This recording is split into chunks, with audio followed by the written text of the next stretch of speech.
जय श्री श्याम सभी को। राजस्थान का एक गांव था रामगढ़। इस गांव की पहचान यहाँ के मेहनती किसानों और उनकी बुलंद आवाज़ों से थी। इन्हीं में से था हरफूल जाट। हरफूल अपने नाम की तरह डील डोल से भरा था। 6 फुट का मजबूत कद, चौड़ा सीना, धूप में तपी हुई सांवली त्वचा और घुमावदार मूछें जिन्हें वो शान से ताव देता था। उसकी आवाज़ ऐसी कड़क थी कि जब वो खेत से अपने बैलों को हाथ लगाता तो गांव के दूसरे छोर तक सुनाई देती थी। हरफूल की दुनिया छोटी मगर खुशहाल थी। उसकी पत्नी धनिया एक सीधी सादी और पतिव्रता स्त्री थी जो घर गृहस्थी को बड़ी कुशलता से संभालती थी और उनकी दुनिया का केंद्र थी उनकी एकलौती बेटी लाडो।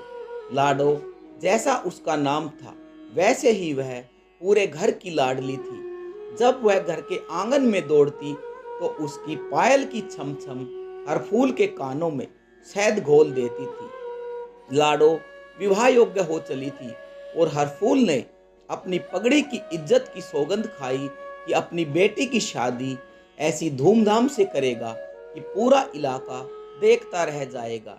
लेकिन हरफूल की एक और पहचान थी जो उसकी जाट वाली अकड़ और मेहनत से भी बड़ी थी।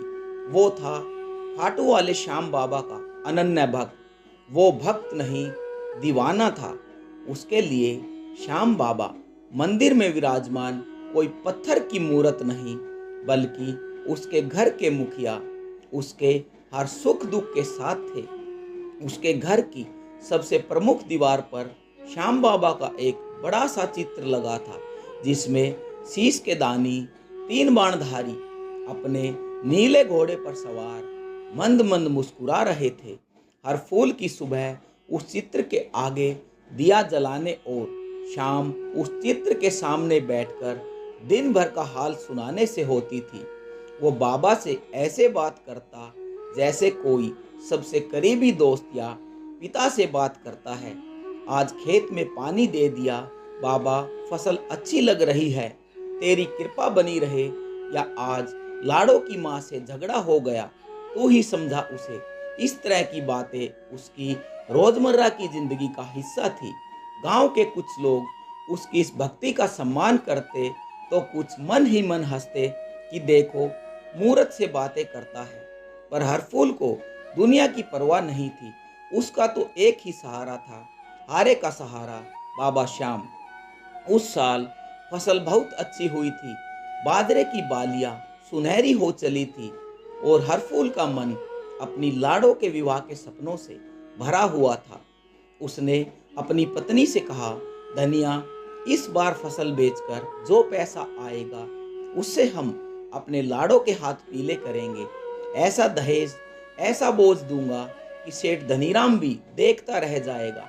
सेठ धनीराम गांव का सबसे अमीर और सबसे सुदखोर महाजन था। उसकी हवेली गांव के बीचों बीच शान से खड़ी थी, जैसे गरीबों की मेहनत पर अपना सीना फुला रही हो। हरफूल उसे पसंद नहीं करता था, लेकिन वह जानता था कि गांव में इज्जत का ताल्लुक कहीं ना कहीं पैसे से भी होता है।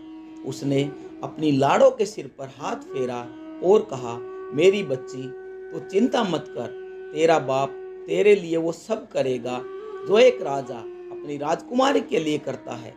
आखिर मेरे सिर पर खाटू वाले का हाथ है। उस समय हरफूल को अंदाजा भी नहीं था कि वक्त और बाबा श्याम दोनों उसकी परीक्षा लेने वाले हैं। एक ऐसी परीक्षा जो इतिहास में दर्ज होने वाली थी। अगले साल उम्मीदों के विपरीत आसमान ने रूठने की ठान ली।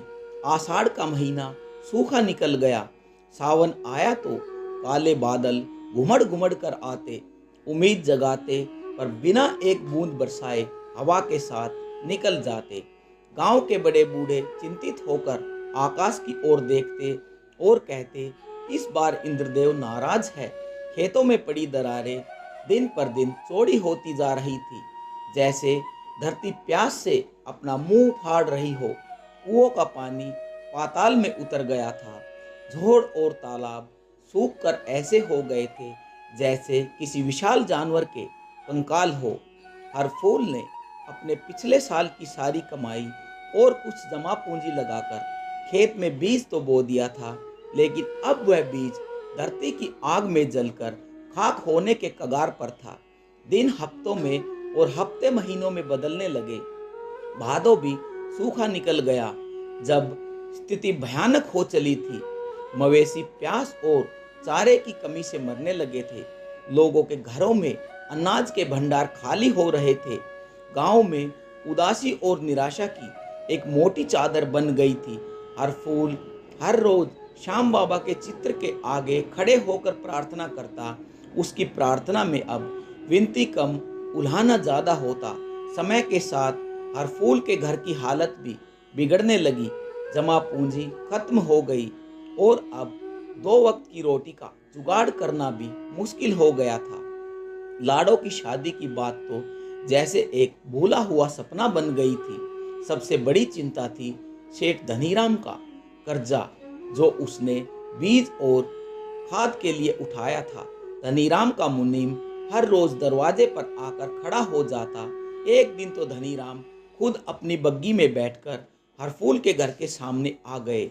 उसने पान चबाते हुए व्यंग से कहा, क्यों रे हरफूल, बड़ी बड़ी बातें करता था कि बेटी की शादी राजाओं की तरह करूंगा। अब क्या हुआ? सुना है तेरे घर में चूल्हा भी ठंडा पड़ा है। कहाँ गया तेरा वो हारे का सहारा? लगता है वो भी तुझ जैसे हारे व इंसान का साथ छोड़ गया। सेठ की शब्द हर फूल के सीने में गर्म शीशे की तरह उतर गए। उसकी आंखों में खून उतर आया, पर वो बेबस था। अपनी पगड़ी संभाली और चुपचाप सिर झुकाए खड़ा रहा। धनीराम ने एक और ठाका लगाया और कहा, ये ले, महीने की मोहलत और देता हूँ। अगर कर्जा नहीं चुकाया तो तेरी जमीन, यह सब मेरा हो जाएगा। फिर ढूंढते रहना अपने बाबा को इन रेत के टीलों में। उस रात हर फूल घर नहीं गया। वो सीधा अपने सूखे और वीरान खेतों में चला गया। दरारों से भरी धरती पर बैठकर वो फूट फूट कर रोने लगा। आज उसका जाट वाला अभिमान, उसकी हिम्मत, सब कुछ टूट चुका था। उसने आसमान की ओर देखा, जहां तारे भी जैसे उसकी बेबसी पर हंस रहे हो। बस बाबा, बस बहती हुई परीक्षा। आज या तो तू मेरी सुनेगा या मैं आज तुझे मानना छोड़ दूंगा। यह दुनिया मुझ पर नहीं, तेरे नाम पर हंसेगी। कह रही है हर फूल का भगवान भी हार गया। अगर तुझ में शक्ति है और अगर तू सच में हारे का सहारा है तो प्रमाण दे। बता इस दुनिया को कि तेरा भक्त अकेला नहीं है। उसका गला रुक गया था। वो रात भर उसी खेत में पड़ा रहा, एकटक आसमान को घूरता रहा, जैसे अपने और अपने भगवान के बीच अंतिम फैसले का इंतजार हो। रात के आखिरी पहर में जब चांद भी थक कर बादलों में छिप गया था, हर फूल को हल्की सी झपकी आई। सपने और हकीकत के बीच की उस धुंधली सी अवस्था में उसे लगा जैसे कोई उसके पास खड़ा हो। एक शांत और मीठी आवाज उसके कानों में पड़ी, हर फूल निराश क्यों होता है? सच्चा विश्वास कभी हारता नहीं। तू कर्म कर पर ध्यान दे, फल की चिंता मुझ पर छोड़ दे। तूने कहा ना कि यह जमीन तेरी भी है, तो अब इसकी लाज भी मैं रखूंगा। उठ और अपना कर्म कर। जो तेरा काम है वह तू कर, जो मेरा काम है वह मैं करूंगा। हर फूल की आंखें झटके से खुली। चारों ओर घना अंधेरा और सन्नाटा था। कोई नहीं था। क्या यह सिर्फ उसका वहम था? क्या यह सच में बाबा ने उसे राह दिखाई थी? उसके मन में एक द्वंद्व छिड़ गया। एक पल को उसे लगा कि वह निराशा में पागल हो चुका है, लेकिन फिर उस आवाज की शांति और उस अपनेपन के एहसास ने उसके अंदर एक नई ऊर्जा का संचार किया।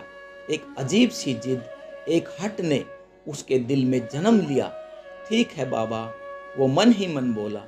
तूने कहा कि तू कर्म कर तो मैं भी करूँगा, पर अब बीज तो है नहीं। खेत में बोने के लिए मेरे पास कुछ नहीं सिवाय मेरे घर के चूल्हे की राख के। अगर तू सच्चा है और तेरा कहा सत्य है तो इसी राख से फसल उगा कर दिखा। आज दुनिया देखेगी कि जाट का हट बड़ा है या तेरा चमत्कार।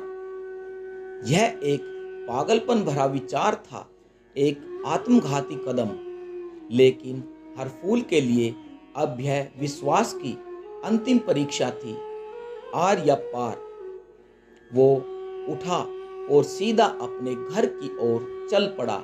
उसके कदमों में अब निराशा की लड़खड़ाहट नहीं, बल्कि एक दृढ़ संकल्प की दृढ़ता थी। घर पहुंचकर उसने अपनी पत्नी धनिया को उठाया। धनिया उसे इस हालत में देखकर घबरा गई। उसकी आंखें लाल थी और चेहरे पर एक अजीब सा तेज था। सुन धनिया, हर फूल ने अपनी भारी आवाज में कहा, आज रात मेरी बाबा से बात हुई है। उसने मुझे राह दिखाई। अब तो कोई सवाल ही नहीं उठता। बस घर के चूल्हे की जितनी भी ठंडी राख है उसे एक बोरी में भर दे। धनिया ने अविश्वास से उसे देखा। यह आप क्या कह रहे हैं? राख का क्या करेंगे? कहा ना, सवाल नहीं, बाबा का हुक्म है। आज मैं खेत में बीज नहीं राख बोऊंगा। धनिया को लगा कि दुख और चिंता के मारे उसके पति का दिमाग खराब हो गया है। उसने हाथ जोड़े, हे स्वामी, यह क्या अनर्थ कह रहे हो? लोग हंसेंगे हम पर, हम पागल हो जाएंगे। हंसने दे दुनिया को। हर फूल गरजा, आज तक दुनिया की ही तो सुनता आया हूँ, क्या मिला? आज मैं सिर्फ अपने बाबा की सुनूंगा। तू बस वो कर जो मैंने तुझसे कहा है। धनिया अपने पति की जिद जानती थी। उसने रोते रोते चूल्हे की ठंडी बेजान राख को एक पुरानी बोरे में भरना शुरू कर दिया। हर फूल अपने बैल खोलने लगा। भोर होने में अभी थोड़ा समय था। चारों ओर एक रहस्यमयी सन्नाटा पसरा हुआ था। एक बोरी राख अपने कांधे पर लाद ली और दूसरे हाथ में हल की रस्सी पकड़े हर फूल जब अपने खेत की ओर चला तो वह सिर्फ एक किसान नहीं था, वह अपने विश्वास की सबसे बड़ी लड़ाई लड़ने जा रहा एक योद्धा भी था। एक ऐसा योद्धा जिसका एकमात्र अस्त्र था उसका हट और एकमात्र कवच था उसका विश्वास। जैसे ही वो फटी और सूरज की पहली किरणें धरती पर पड़ी, रामगढ़ के लोगों ने एक अविश्वसनीय दृश्य देखा।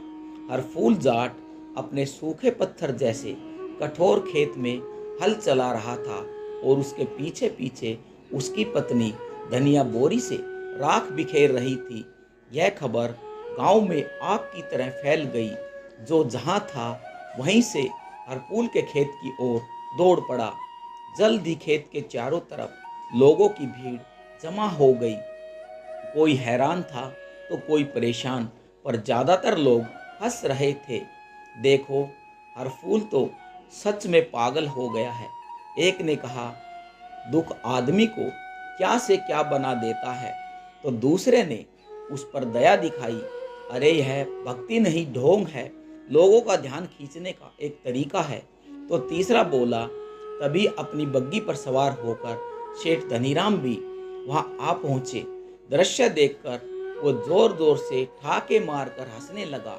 उसका पेट हंसते हंसते दुखने लगा। वाह रे, मैंने तो सुना था कि जाट की बुद्धि मोटी होती है, पर आज तो देख भी लिया। अरे मूर्ख, सूखे खेत में राख बो रहा है। इसे तो अच्छा था कि मुझसे और कर्ज ले लेता, कम से कम तुझे पागल तो नहीं समझता। धनीराम ने अपने मुनीम से कहा, लिख ले मुनीम, आज की तारीख लिख ले। आज हरफूल जाट ने अपनी अकल को भी इसी खेत में बो दिया है। अब इसकी जमीन पर कब्जा करना और भी आसान हो गया। लोगों के ठाके और ताने गूंज रहे थे। धनिया का सर शर्म से झुका जा रहा था। उसकी आंखों से आंसू निकल रहे थे। उसने कांपती आवाज में हरफूल से कहा, बस कीजिए, अब और नहीं सहा जाता। चलिए, आप घर चलिए, हम कहीं और जाकर मजदूरी कर लेंगे, पर यह उपवास नहीं सह सकते। हरफूल ने हल रोका।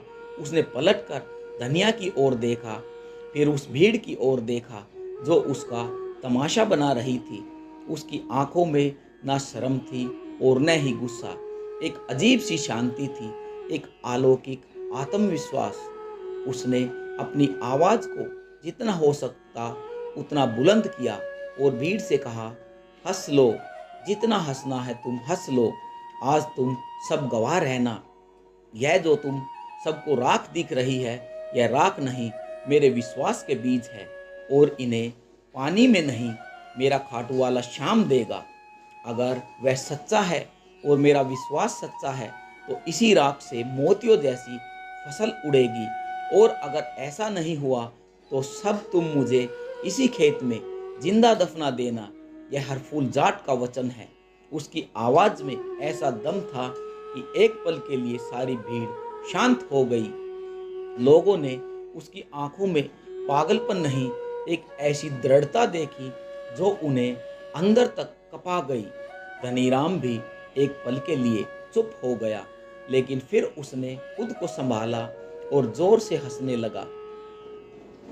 वाह, क्या बात है! ठीक है, हमें तेरा वचन स्वीकार है। देखते हैं कि तेरा श्याम क्या चमत्कार करता है। इसके बाद हरफूल ने किसी की ओर नहीं देखा। उसने वापस अपना हल पकड़ लिया और अपनी धुन में लग गया। उसके मुंह से बस एक ही नाम निकल रहा था, जय श्री श्याम, जय श्री श्याम, हारे का सहारा, जय श्री श्याम। वो हल चला रहा था और अपने श्याम से बातें कर रहा था। देख ले श्याम बाबा, आज तेरी और मेरी दोनों की इज्जत दांव पर है। अब लाज तुझे ही रखनी है। सूरज सिर पर चढ़ आया, धरती तवे की तरह तप रही थी। हरफूल का शरीर पसीने से नहाया हुआ था, गला प्यास से सूखकर काटा हो गया था, पर वह रुका ही नहीं। उसने सुबह से शाम तक उस कठोर धरती को जोता और अपने विश्वास की राख को उसमें मिला दिया। जब शाम को वह घर लौटा तो उसका शरीर पूरी तरह से टूट चुका था, लेकिन उसका मन अब भी शांत था। उसने अपनी जिम्मेदारी पूरी कर दी थी। अब बाबा की बारी थी। 3 दिन गुजर गए। गांव में हरफूल की राख वाली खेती की चर्चा मुख्य विषय बनी रही। लोग उसे देखते तब उस पर तंज कसते। हरफूल चुपचाप सब सह लेता। वो अपना ज़्यादातर समय अपने खेत की मेड़ पर बैठे हुए या घर में बाबा की तस्वीर के सामने बिताता। उसकी आंखें बस आसमान को ताकती रहती, एक उम्मीद में, एक इंतजार में। चौथे दिन की दोपहर थी। आसमान बिल्कुल साफ था। सूरज आग उगल रहा था और लू के थपेड़े शरीर को झुलसा रहे थे। गांव के लोग या तो पेड़ों की छांव में सुस्ता रहे थे या अपने घरों में बंद थे। हरफूल अपने खेत की मेड़ पर बैठे हुए ऊब रहा था। तभी अचानक पश्चिम दिशा से धूल का एक गुब्बार उठा। देखते ही देखते आसमान में एक छोटा सा काला बादल नमूदार हुआ। ऐसा बादल जैसे किसी ने काजल की डिब्बी उलट दी हो। गांव के लोगों ने उसे देखा और नजरअंदाज कर दिया। ऐसे बादल तो हर रोज आते थे और बिना बरसे चले जाते थे, लेकिन यह बादल अलग था। यह हवा के साथ बह नहीं रहा था, बल्कि सीधा रामगढ़ की ओर बढ़ रहा था। और आश्चर्य की बात यह थी, यह बड़ा होता जा रहा था।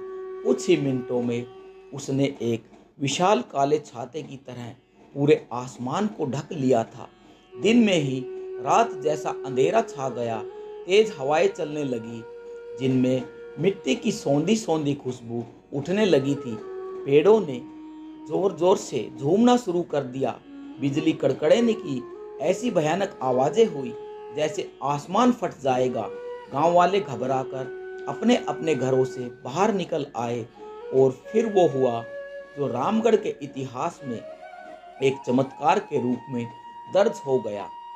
मोटी मोटी बूंदें गिरनी शुरू हुई, पर यह बारिश पूरे गांव या पूरे इलाके के लिए नहीं थी। वो काला बादल ठीक हरफूल के खेत के ऊपर आकर ठहर गया था और मूसलाधार बारिश सिर्फ और सिर्फ उसी एक खेत पर हो रही थी। लोग अपनी आंखों पर विश्वास नहीं कर पा रहे थे। यह एक अविश्वसनीय और अलौकिक दृश्य था। हरपूल के खेत के चारों ओर की जमीन सूखी थी, धूल उड़ रही थी, लेकिन उसके खेत के अंदर सावन की झड़ी लगी हुई थी। पानी ऐसे बरस रहा था जैसे आसमान ने अपनी सारी कृपा उसी एक जमीन के टुकड़े पर उड़ेल दी हो। हरफूल नींद से जाग चुका था। उसने अपनी आंखों के सामने हो रहे इस चमत्कार को देखा और उसके पैरों तले जमीन खिसक गई। वो रो रहा था, हंस रहा था और चिल्ला रहा था। वो बारिश में ऐसे भीग रहा था जैसे कई सालों से प्यासा हो।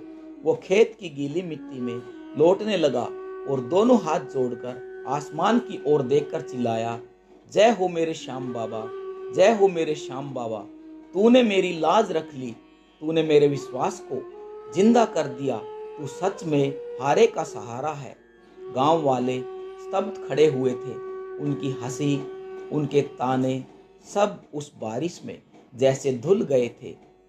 सेठ धनीराम अपनी हवेली की छत पर से यह दृश्य देख रहा था और उसका चेहरा सफेद पड़ गया था। उसे अपनी आंखों पर विश्वास नहीं हो पा रहा था कि यह प्रकृति का नियम नहीं हो सकता था। यह सीधा साधा एक चमत्कार था, एक दैवीय हस्तक्षेप। घंटों तक बारिश सिर्फ हरपूल के खेत को भिगोती रही, जब तक कि उसकी सूखी दरारों वाली धरती ने पूरी तरह से पानी नहीं पी लिया था। और जब बारिश रुकी तो बादल भी वैसे ही रहस्यमय तरीके से गायब हो गया जैसे आया था। उस दिन रामगढ़ के लोगों ने विश्वास की शक्ति को अपनी आंखों से देखा था। उन्होंने देखा था कि जब एक भक्त का हठ और विश्वास अपनी चरम सीमा पर पहुंच जाता है तो भगवान को भी अपने नियम तोड़ने पड़ते हैं। चमत्कार अभी खत्म नहीं हुआ था, वो तो बस चमत्कार की शुरुआत थी। अगले कुछ हफ्तों में रामगढ़ के लोगों ने एक और आश्चर्य देखा। जहां बाकी पूरे इलाके में जमीन बंजर और वीरान पड़ी हुई थी, वहीं हरपूल का खेत हरी भरी पौधों से लहरा उठा था। राख बोई हुई जमीन से जिंदगी ऐसे फूटी थी जैसे कोई जादू हो गया हो। हर दिन पौधे बड़े हो रहे थे, उनकी हरियाली गहरी होती जा रही थी। हर फूल अब अपना सारा दिन अपने खेतों में ही गुजारता। वो पौधों से ऐसे बात करता जैसे वो उसके बच्चे हो। वो उनकी निराई गुड़ाई करता और उन्हें देखकर मुस्कुराता रहता। अब गांव का कोई भी व्यक्ति उसका मजाक नहीं उड़ाता था। उनकी आंखों में अब उपहास नहीं बल्कि श्रद्धा और भय का मिला जुला भाव होता था। लोग दूर से ही उसे हाथ जोड़ लेते और कहते, हर फूल नहीं, यह तो शाम का प्यारा है।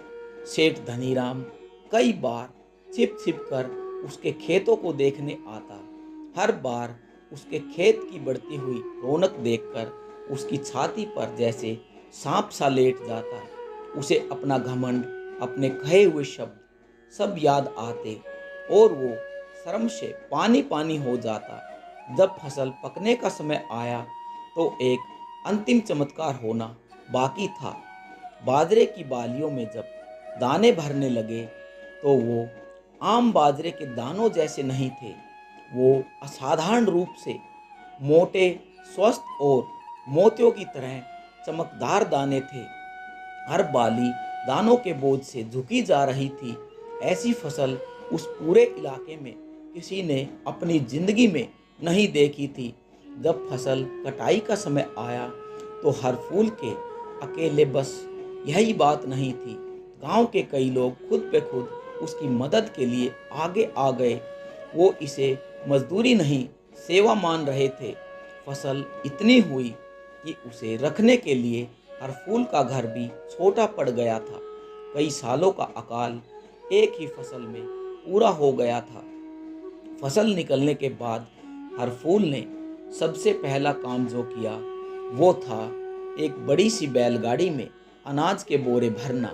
उसने सबसे अच्छी फसल के बोरे में भरी और सीधा सेठ धनीराम के हवेली के सामने जा खड़ा हुआ। धनीराम उसे देखकर कांपने लगा।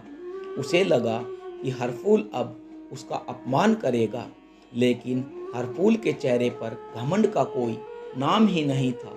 उसने शांति से कहा, सेठ, यह रहा आपका कर्जा, सूद समेत गिन लीजिए। धनीराम की आंखें उस अनाज के मोतियों जैसे दानों पर पड़ी। उसकी हिम्मत नहीं हुई कि वो हरफूल से आंखें मिला सके। वो बैलगाड़ी से उतरा और सीधा हरफूल के पैरों में गिर पड़ा। मुझे माफ़ कर दो हरफूल, मुझसे बहुत बड़ी गलती हो गई। मैंने दौलत के नशे में भगवान का अपमान किया, तेरे विश्वास का अपमान किया। तू जीता, तेरा विश्वास जीता और मैं तुझसे हार गया। मेरा घमंड हार गया। आज से यह कर्जा खत्म और यह ले अपनी ज़मीन के सारे कागजात। यह ज़मीन मेरी नहीं, यह तो खुद बाबा श्याम की है। इस पर मेरा कोई हक नहीं है। हरफूल ने उसे उठाया और गले से लगा लिया। सेठ जी, आप मुझसे माफ़ी मत मांगिए। माफ़ी तो हम सबको उस ऊपर वाले से मांगनी चाहिए। यह सब उसी की लीला है, उसी की माया है। मैं तो बस एक जरिया था। उस दिन के बाद सेठ धनीराम पूरी तरह से बदल चुका था। उसने सूदखोरी का धंधा छोड़ दिया और अपनी संपत्ति का एक बड़ा हिस्सा गरीबों की सेवा में लगा दिया। सेठ का कर्जा चुकाने के बाद हरफूल ने वो किया जिसका उसने अपनी बेटी से वादा किया था। उसने अपनी लाड़ों की शादी इतनी धूमधाम से की कि ऐसी शादी उस इलाके में पहले कभी नहीं हुई थी। दूर दूर से लोग उस शादी को देखने आए, जहाँ खाने पीने का भंडार लगा था और हर गरीब को सम्मान के साथ भोजन कराया जा रहा था। अपनी बेटी को डोली में विदा करते समय हरफूल की आंखों में आंसू थे, पर यह दुख के नहीं बल्कि खुशी और कृतज्ञता के आंसू थे। शादी के बाद हरफूल ने अपनी फसल का एक बड़ा हिस्सा लिया और पैदल ही खाटू धाम की यात्रा पर निकल पड़ा। जब वह बाबा के भव्य मंदिर के सामने पहुंचा और मुस्कुराते हुए उस मुखड़े को देखा तो वह कुछ बोल न सका। वो बस दंडवत होकर रोता रहा। उसके आंसू बाबा का शुक्रिया अदा करते रहे। वो कई दिनों तक खाटू श्याम में रहा, मंदिर में सेवा करता रहा। उसकी कहानी उससे पहले ही वहाँ पहुँच चुकी थी। लोग उसे घेर लेते और उस चमत्कार की कहानी सुनना चाहते। वो बस हाथ जोड़कर कहता, इसमें मेरा कुछ नहीं, सब करने वाला वो शीश का दानी है। बस विश्वास मत हारना और हट मत छोड़ना, वो तुम्हारी ज़रूर सुनेगा। जब हरफूल रामगढ़ वापस लौटा, उसका सम्मान और भी बढ़ गया। लोग उसे अब श्याम का हरफूल कहकर बुलाते थे। उसकी कहानी पिता से पुत्र तक पीढ़ी दर पीढ़ी सुनाई जाने लगी। यह कहानी सिर्फ एक चमत्कार की कहानी नहीं थी, यह एक साधारण किसान के असाधारण विश्वास की कहानी थी। यह उस हट की कहानी थी जो भक्त अपने भगवान से करता है और भगवान प्रेम में उस हट को पूरा करते हैं। आज भी शेखावटी की उस रेतीली धरती पर जब कोई किसान निराश होकर आसमान की ओर देखता है तो बड़े बूढ़े उसे हरफूल जाट की कहानी सुनाते हैं। वह कहते हैं कि विश्वास रखो, क्योंकि यहीं इसी धरती पर एक भक्त की जिद के आगे झुककर आसमान ने सिर्फ एक खेत पर बारिश करके दिखाई थी और यहीं किसी धरती में राख बोकर मोतियों की फसल काटी गई थी। क्योंकि वो खाटू वाला श्याम है, वो कल भी हारे का सहारा था, वो आज भी हारे का सहारा है और वह हमेशा हारे का सहारा ही रहेगा। जय श्री श्याम।